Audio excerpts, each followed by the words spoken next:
Okay, I figured out uh, July 4th, 2019, how we're going to win. Um, I just woke up from a nap and just here by myself, waiting to go do something for the 4th of July. Yes, I still, it's fireworks, I got family members that really like it. I don't want to rain on the parade. Okay. Um, don't give me a hard time, CALEXIT. All right. So I just finished this.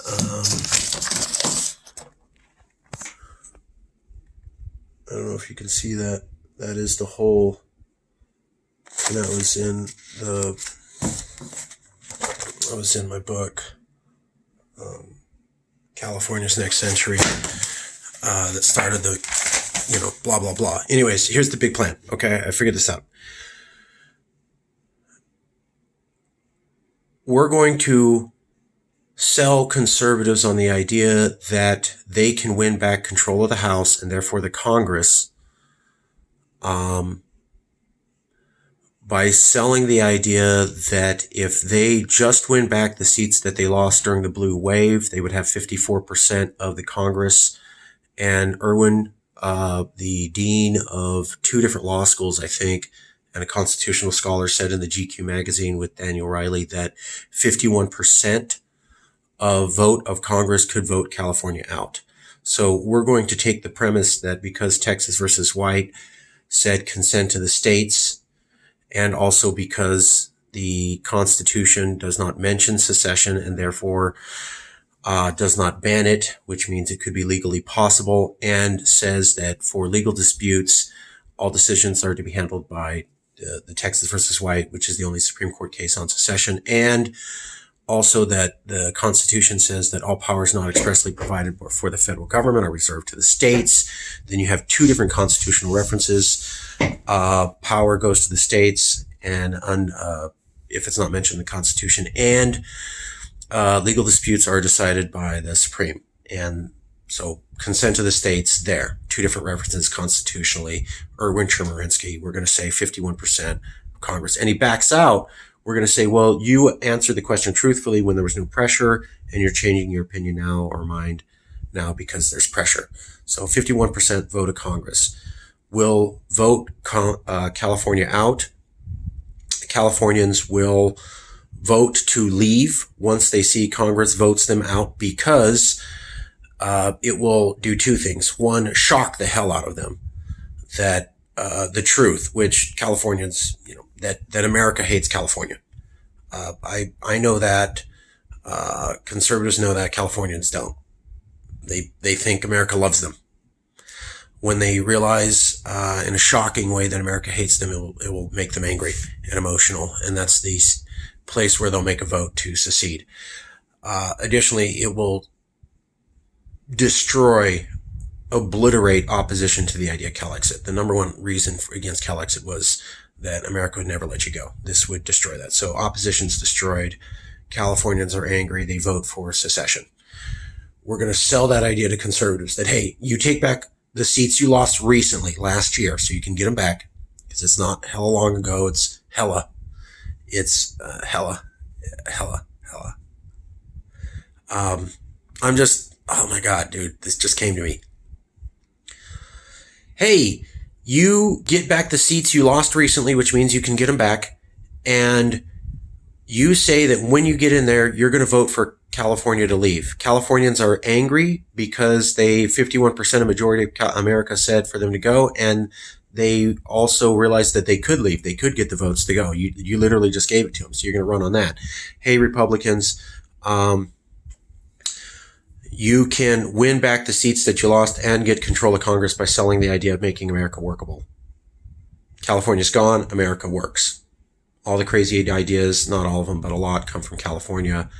The bickering and stuff is because of the California population. Without then, it goes back to more half and half. So you're not saying Republicans will always have control, but they have a fighting chance now in the House. Without California, it goes back to the way it's been over the last 70 years, which is sometimes Republicans win, sometimes Democrats win.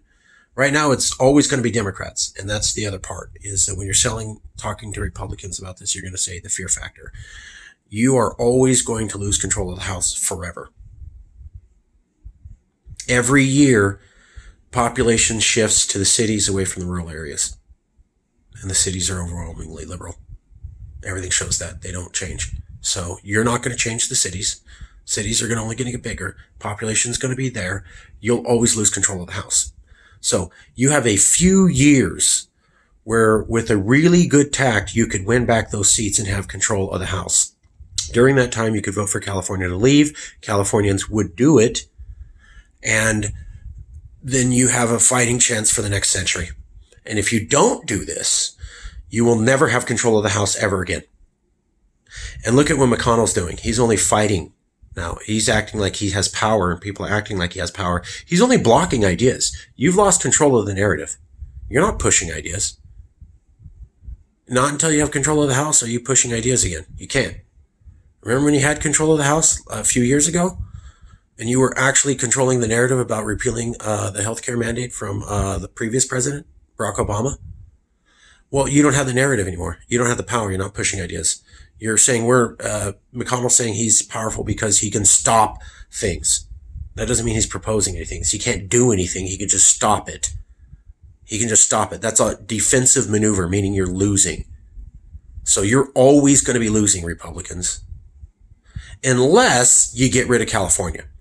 Then you have a fighting chance in the House for a while. A while, people. It's not perfect, but it gives you a fighting chance for a decade or more. Okay? Or you're never going to have control of the House ever again. Ever. So that's what you have to lose if you don't do this. We're going to sell it. We're going to talk to conservatives with the coalition and say, hey, here's how you can have a conservative fighting chance into the future and actually enact, Trump's agenda if that's what you want, which I'm sure it is. And that's because all you have to do is show Californians you would vote them out. That will destroy the opposition to CALEXIT, and it will anger Californians towards a vote.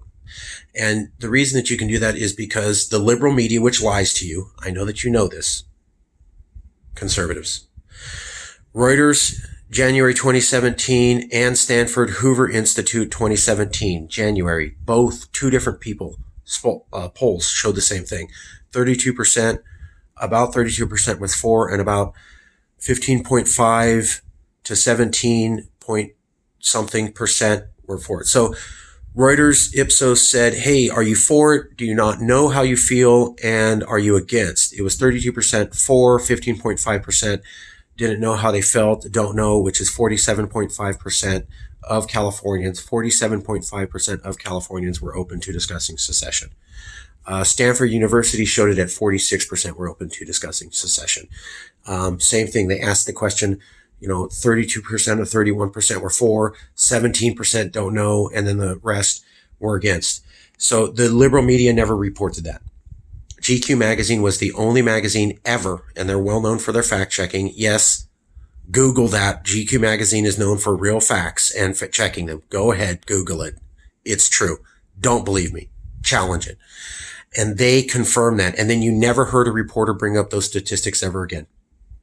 Why is that? 50 different reporters. I've talked to 30. And then the other people in the movement have mentioned it 50. No one ever prints that. It's a fact. The data's there. And this came from a conservative. The Reuters study undercounted Latinos. Hey, conservatives, you know what that means. They overcounted white people who were old and undercounted Latinos. Well, how do you think Latinos felt about CALEXIT? So when they accurately counted Latinos, it goes up to 54% of Californians. January 2017 said they were open to discussing secession. You shocked the hell out of them. You shocked the hell out of them. And it's a guaranteed 54% are not thinking about it. They're for sure, because you made them mad. And you shut down the opposition, the 46%, by saying, yeah, we could do this. California's gone. You have a fighting chance for the next decade. Or don't do it. California stays. and Congress doesn't work ever again, and you're never in power ever again. And I mean ever.